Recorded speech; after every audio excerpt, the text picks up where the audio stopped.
학생용 워크북 125과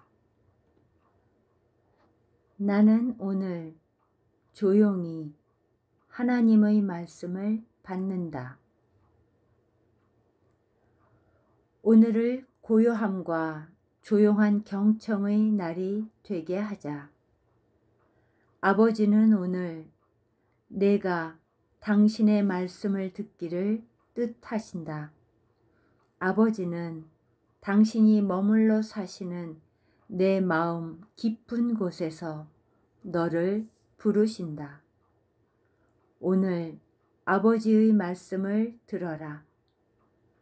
아버지의 말씀을 세상 곳곳에서 들을 때까지 또한 너의 마음이 조용히 경청하면서 세상이 조용한 평화의 때를 들여오기 위해 들어야 하는 메시지를 받아들일 때까지 평화는 불가능하다.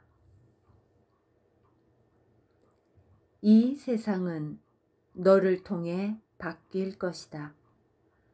다른 어떤 수단도 세상을 구할 수 없다. 하나님의 계획은 단지 다음과 같기 때문이다.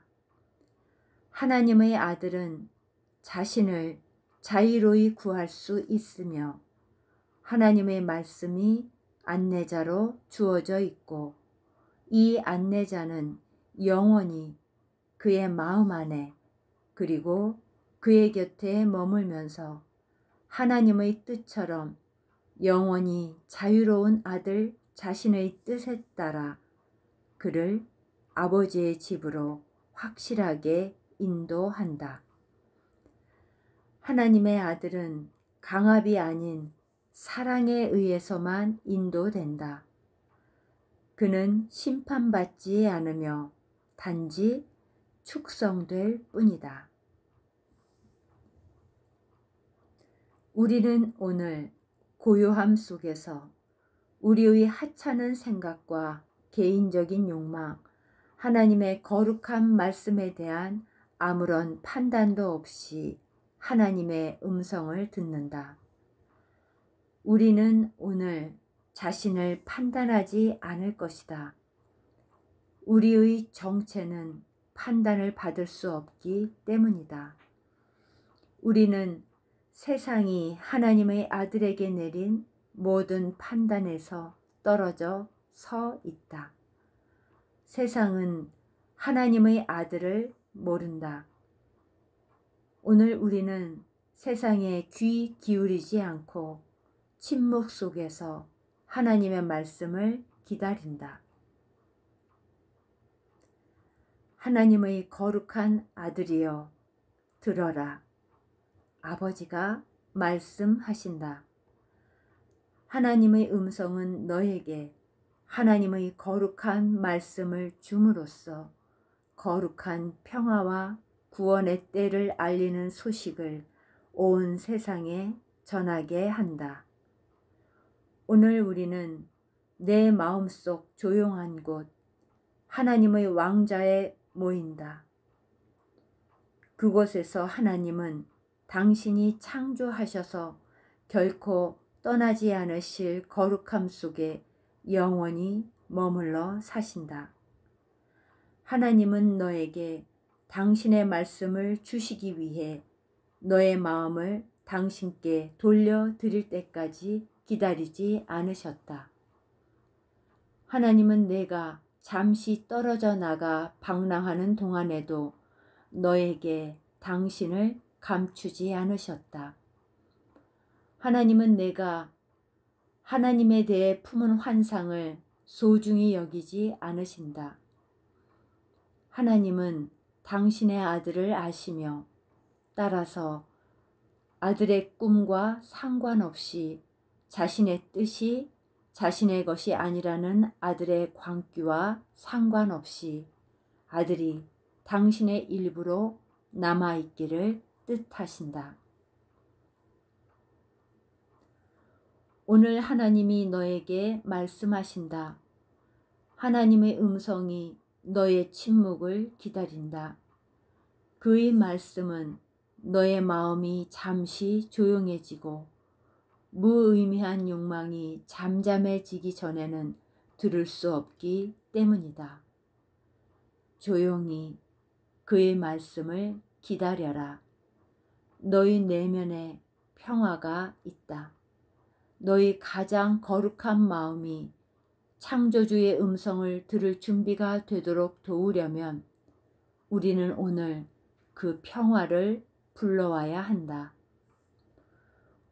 오늘 침묵하기에 가장 적당한 때에 세상에 귀 기울이지 않는 시간을 10분씩 3번 마련하여 그 대신 하나님의 말씀을 차분히 듣겠다고 선택하라. 하나님은 너의 가슴보다 더 가까이에서 말씀하신다. 그의 음성은 너의 손보다 더 가깝다. 그의 사랑은 너의 모든 것이자 그의 모든 것이다. 그의 사랑은 너와 똑같으며 너는 그와 똑같다. 그가 너에게 말씀하실 때 내가 듣는 것은 너의 음성이다. 그가 말씀하시는 것은 너의 말이다.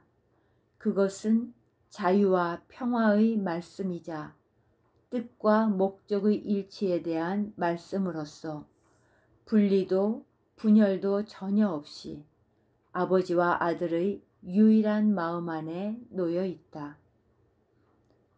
오늘 조용히 너희 참 자아에게 귀 기울이고 그로 하여금 하나님은 결코 당신의 아들을 떠나신 적이 없고 너도 결코 너의 참 자아를 떠난 적이 없음을 말해주게 하라. 단지 조용히 있어라. 내가 단지 이 규칙만 지킨다면 오늘 연습은 너를 세상의 사고방식 위로 올려주고 너의 비전을 몸의 눈에서 해방할 수 있다. 단지 고요해져서 귀 기울여라. 너는 그 안에서 아들이 아버지와 함께 뜻하는 말씀을 들을 것이다. 이렇게 아들의 뜻은 아버지의 뜻과 하나이기에 전혀 나뉠 수 없는 것과 참인 것 사이에 어떤 환상도 끼어들 수 없다. 오늘 매 시간이 지날 때마다 잠시 고요해져서 너에게는 오늘 조용히 하나님의 말씀을 받는다는 특별한 목적이 있음을 기억하라. 나는 오늘 조용히 하나님의 말씀을 받는다.